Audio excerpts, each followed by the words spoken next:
break down the exact skills, concepts, and even some projects that you can build if you want to make a practical transition from full stack engineering into AI engineering. And I'm going to give this to you totally for free, even though this is the exact same curriculum that I'm basically teaching at Parsity. And you may be wondering, well, if you just tell me all this stuff, then why on earth would I ever pay to go to a program? Here's the thing. I could tell you how to lose weight. I could tell you how to make $10,000 online. I could tell you all sorts of stuff, right? I could just give you all this game for free. Doesn't mean you're probably going to follow through on it. Or when you get stuck or get blocked or need to know what happens when you hit some edge case or how do you build the thing and not just read about it. These are things that you get from any good program, right? So without further ado, let's just get right into it. This is going to be exactly what I'm teaching people at this moment in Parsity. And there's even a free project in the show notes that you can follow along with that's going to teach you a hell of a lot more than reading one of those books on linear algebra for data science or whatever you think you need to learn right now. So first of all, how did I learn this stuff?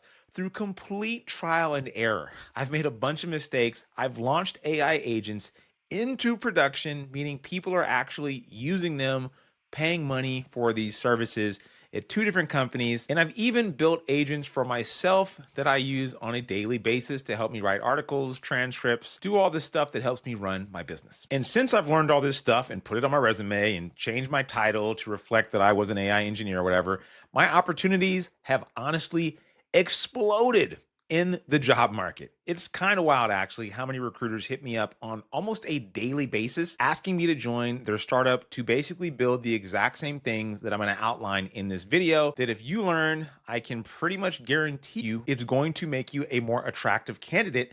And my bet, my sincere, genuine bet, is that this stuff is going to be table stakes in the future, because this is where software engineering seems to be ultimately going, right? So let's get straight down to business and let me tell you what you should probably learn first before you touch any code. You need to understand at a very high level how do large language models work, right? You can't really be an AI engineer without understanding a little bit about the technology that is the foundation of all the cool products that you're going to build around, right? What you're typically going to do as an AI engineer is build around or on top of the large language models. Anthropic, OpenAI, Grok, maybe if you're a weirdo, right? DeepSeek, whatever, right? You're going to build something on top of these. Maybe it's a chat bot, maybe it's a categorization tool, maybe it's some sort of agent to agent layer for a company or something like that. You're going to be building on top of these models. You're not going to be making your own models. Get that out of your head. And so you need to understand how they work at a fundamental level, at least at a high level, right? And I think one of the best series that I've seen on YouTube to learn this is 3 Blue, 1 Brown. I have no clue why that's the name of his channel. Excellent channel. I don't think you need to learn that much linear algebra. I actually went a little too deep on this in Parsity. I don't regret it, but I'm also not a mathematician and I don't really have a good math background. If you understand vectors, dot product, cosine similarity, matrix multiplication, and if you want to go a little bit deeper, like transformers and attention heads and those kind of mechanisms, I don't think you need to build your own GPT from scratch, even though that could be a really cool project. I do think you need to understand that large language models are essentially token predictors. And the way they predict these tokens is by looking through a massive amount of training data using linear algebra concepts like matrix multiplication or cosine similarity to find the next likely token in a series of tokens. These tokens are then converted to words, and these are what we see on the screen. And when you see that nice little stream of text, that's what's happening. That's why you probably shouldn't use them for your therapist. It's why you shouldn't be asking them questions that have to do with your personal life. It's why your CEO shouldn't be firing their whole dev team. If you know how these things work, just fundamentally, really basic stuff, like I'm not an expert on this one bit, but if you know how this works just a little bit, it's much easier to push back on the ridiculous hype that you're going to hear from your CEO, your team leads, your managers, or just your mom or dad, or that person on the street that swears to God that it's just 6 more months until all software developers are replaced. So now that you've watched the 3 Blue, 1 Brown series on some of these concepts I just talked about, you can even just watch his video on how do large language models work. Now, the next step is we're going to use RAG, Retrieval Augmented Generation. And we're going to do this by collecting some data that we actually care about. Now, luckily for you, I have actually provided you with a ton of data in that project that's in the show notes that are the 1,000 or so LinkedIn posts I've written in the last 3 to 5 years or whatever it's been, and a bunch of Medium articles that I've also written over the years. I think there's around 50 or 100 articles in there. And what you're going to do is you're going to use these articles or these LinkedIn posts or whatever data you want to go find. And if you want to go a little bit deeper and you're thinking, I don't want to use your junk, your cringy LinkedIn influencer posts, I'm way above that, right? All good, no harm, right? No harm, no foul. So if you want to go above and beyond, you can use a tool like Firecrawl or Crawl for AI, or just use some good old fashioned web scraping to get a lot of data. So pick a data source that you care about, that you think is interesting, that you think you could do something cool with a large language model. So for the thing that's in the show notes that you're going to build, it's basically a LinkedIn influencer clone where you feed it different pieces of my writing. And then it takes that, and then on a topic like, hey, tell me why TypeScript sucks, or tell me why TypeScript developers are actually going to be the AI engineers of the future. It can look through my writing, and then it can take that writing, pieces of it, and then use that as context or for an example of how I write. And then it can take my prompt, the thing I asked it to do, it can look over this writing and then provide you a response that sounds like me, right? You could do this for all sorts of people. You could find writing from other people you actually like. And if you have trouble writing on LinkedIn because you're trying to find a job or whatever, and you're like, man, I hate writing on LinkedIn. Well, maybe you can just write like me. You can say, hey, write a post on this topic. And then this AI agent will then go look over all these topics that I've written on, find you the best matches, and then use that to help write something that doesn't sound like Chat GPT generated slop. But you could do all sorts of cool stuff with this. I've had people take PDFs and extract data from them so they can easily search them. Some people dump their Confluence docs from work or something in here. You can dump Jira tickets. Whatever information you think would be interesting to use it. This is just a playground for you to learn how to do this stuff. It should be interesting. It should be semi-hard data to find. And then you should use this because it should be something that you're actually interested in. So now you have the data, you've picked a data source or you're using mine.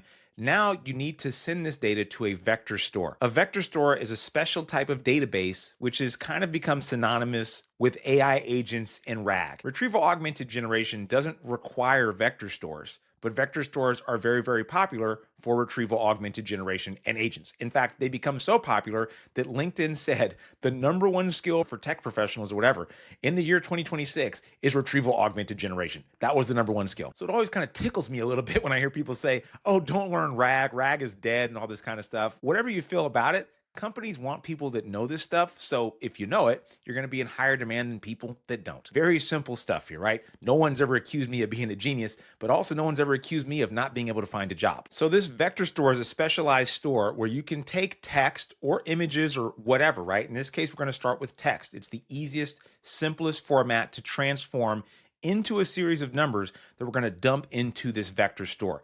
You can pick Weaviate, you can pick Pinecone, you can pick Qdrant. Don't pick Chroma or something that's a localized version. I don't think that's going to be really useful for you. And most companies have kind of consolidated on one of those three choices that I just named: Pinecone, Qdrant, and Weaviate. And I've literally built this app with all three of these vector databases. It does not matter which one you use.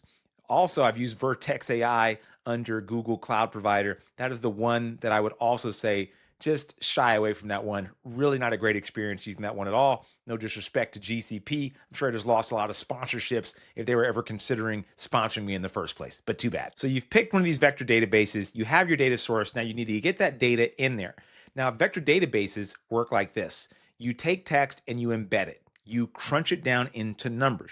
Remember that 3 blue, 1 brown stuff we talked about? That should give you some intuition for why we're doing that. Large language models will need to be able to search in this high dimensional space, and they can't use text to compare it to text. Think about a SQL query, right? If you wanted to say, hey, find me customers who have spent $50 in the month of May. Really simple. Select star from table where customer blah, blah, blah, blah, blah, blah, blah, blah, blah. Now imagine this. You want to search for something that's kind of like something else, right? You want to do a fuzzy search where you're saying, I want an article about TypeScript that's angry, or I want something that's very heartwarming or enthusiastic, something that has these feelings, these emotions to it. You want semantic search. There's no way in SQL that you could say, hey, give me all the articles that have like this feeling. It's just not something that exists. This is why vector databases exist. When you need a search that is based on semantic similarity. So maybe you have a query like, hey, give me the policies at work that deal with this kind of issue. A person just spit on me at work and I don't know what to do. Where do I look? If you type somebody spit on me in your company database, guarantee you're not going to find any policy on that unless you work at a really weird place where that happens a lot. But a semantic search could take that, could extract the meaning, encode that meaning through numbers, and then basically do mathematical calculations in a vector database to say, well, here's all the different vectors or series of numbers that are kind of like that other series of numbers that you just gave me. Now, how the words go from words into numbers is a bit of a black box. It's a bit of a mystery. You don't need to understand that really. You just need to know that that happens. You can use OpenAI's text embedding models to embed this stuff. Use text 3 small. This is one of their proprietary models. This is not free. You can use this to take text and then embed it. Now, when you're embedding this text and throwing it into this vector store, whichever database you choose to use, doesn't really matter, right? The important thing though is that you break up these documents into reasonable pieces. I often use this example, even though I'm not a very religious person. I do read the Bible, but the Bible is big, right? We all know the Bible is a large book. What if somebody said, I want to be able to search passages in the Bible? In fact, there is an app that does this, and I can almost guarantee you they're using retrieval augmented generation under the hood. I thought it's a pretty cool idea, actually, because there are some times when I want to look through the Bible for some sort of passage or verse, and it's really hard because it's a very big, dense book. And if you want to get a passage on like love or conflict or what to do with your children when they're misbehaving or whatever, marriage, all sorts of different things the Bible talks about, well, you couldn't just take the entire Bible and embed it, right? It just would be too much meaning to try to embed or encode into a vector. So what do? You break it apart. Well, how do you break it apart? By chapter, by sentence, by paragraphs? You have to pick some way to extract the meaning of the Bible and put it into practical, reasonable pieces that would make sense to a user.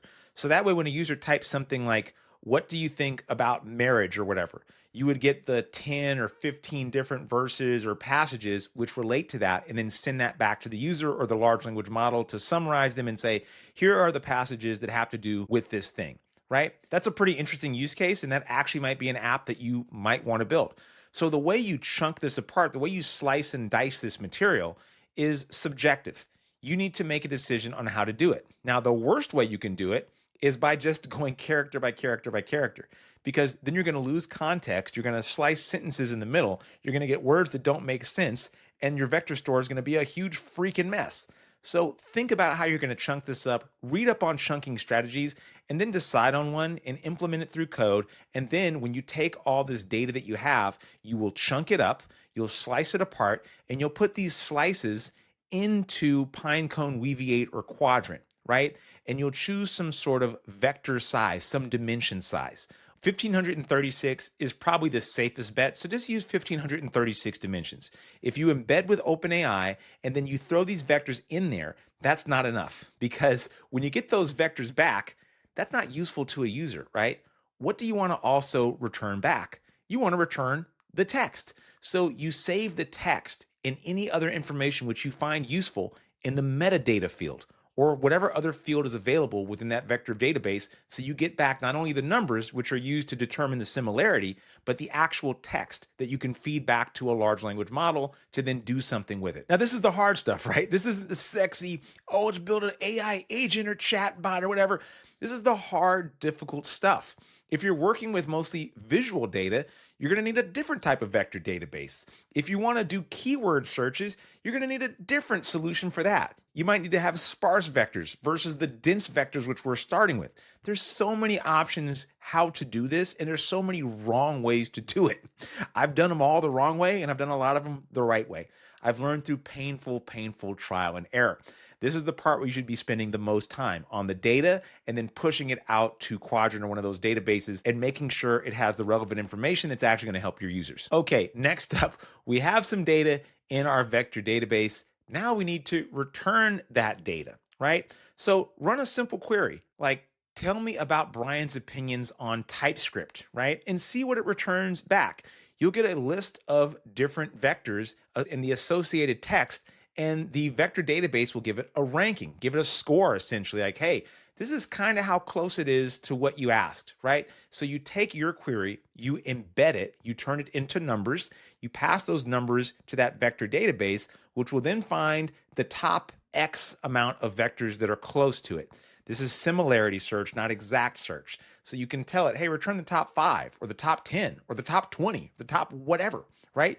You pick, you decide what's the best thing to do, and then you get that data back, and then you pass that to another large language model. Just pick one, Anthropic, Claude, Grok, whatever. And you say, hey, based on these examples and what Brian has written here, why don't you make a post based on this original query and this new data that you have available to you? This is retrieval augmented generation. The model would normally respond just with some generic thing with rocket ships or something stupid, right? Now it has examples of my writing, which have no rocket ships, no stupid emojis, and it will use that to write something that sounds a lot more like me. Mimic this person's writing style. And the way you're doing this, by the way, is using some sort of SDK, software developer kit, some sort of library. One of the most popular ones to use, especially if you're a TypeScript developer, is Vercel's AI SDK.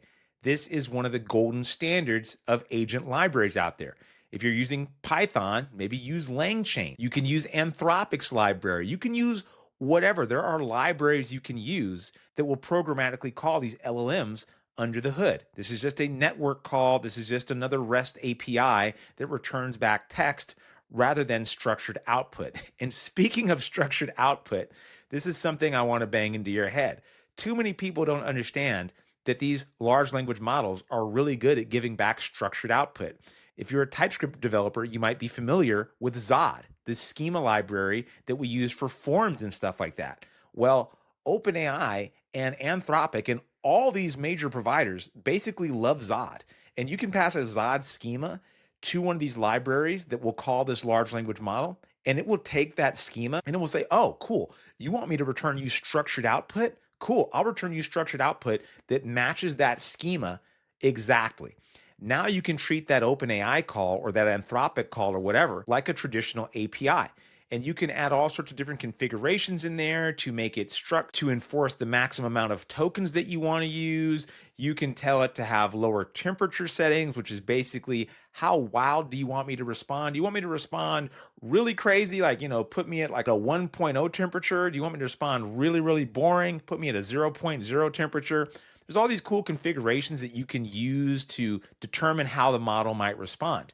And then you can even choose which models you want to use. For something really complex, maybe you want to use Opus 4.7. For something not so complex, maybe you want to use like GPT-4o Mini or GPT 3.5 Turbo. Look up the different models, see what each one is used for, and determine, hey, is this the best model for the job? Do you want to use the biggest, best model to do something like summarize an email? Probably not. Do you want to use the smallest model to do that? I don't know. You'll have to pick and choose and test these things out. By the way, you should be putting about $5 to $10 in OpenAI's API platform. This should get you very, very far. If you put in $20, you're basically set for the next couple months. I put in $100 and I've been teaching this class for 3 months. I just hit my limit and I'm using this thing nonstop for personal use and in the course that I'm doing, and I'm even giving students access to these keys if they ever have trouble or just forgot to pay, right? So it is really, really simple to build something really, really cool for like $20. So now we have our data, we have our retrieval system, we're passing it to an agent, in quotes, we're passing it to a large language model programmatically that is going to use that context, it's going to use that data to then write an article or a LinkedIn post in our voice, or it's going to do whatever you need it to do. All you need to do is feed it some context. Now, there's all sorts of stuff in here that I'm kind of glossing over. There's like system prompts. There's the context of the message history you want to probably pass in. How much message history do you give the large language model? All your messages in the chat, the last 5, the last 10, is really up to you, right? This is where all the things get kind of difficult and you have to make real decisions. And you can't just ask Opus or whatever, hey, what would you do? Opus 4.7, tell me what to do. Here's the problem with that. These large language models have a cutoff date that is generally 2 years ago, way before people were really building these cool tools. So if you're expecting Opus 4.7 or whatever the best model is out there to build this for you, you're going to be sorely disappointed, or you're going to disappoint your company more likely, because the stuff that I'm telling you is too new and outside the distribution of what these large language models know.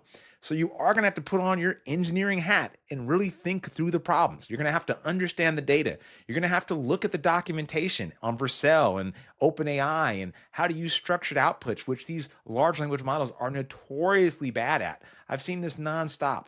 They are really, really bad at doing structured outputs. They're really, really bad about using the latest libraries, and they're terrible at using the frameworks in a way that makes any kind of practical sense. It's because, again, these are statistical models trained on the body of the internet up to 2023, right? This explosion in AI stuff and AI agents has happened after that training cutoff. They don't know what the hell's going on. And now we're going to end off with the last thing you want to add to this project. Actually, two last things you're really going to want to add. At a very minimum, add some observability. Use LangSmith. LangSmith is super duper easy to install. I used to recommend Helicone, but Helicone has been bought by Mintify. It's musical chairs in this game of AI players out there. Use LangSmith. You drop in this observability library and it will trace all the calls you're making to your large language model. And then it will show you how people are responding, what they're asking, the token cost, the latency, a breakdown of all the important things you're going to want to know.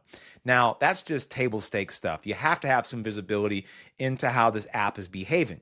You want to go beyond that. Well, now you need to have some sort of evals. What are evals? These are basically tests for LLMs. I use a method called LLM-as-Judge. This is a pretty good approach in my opinion. It's not cheap because you are calling a large language model to test the output of your agents.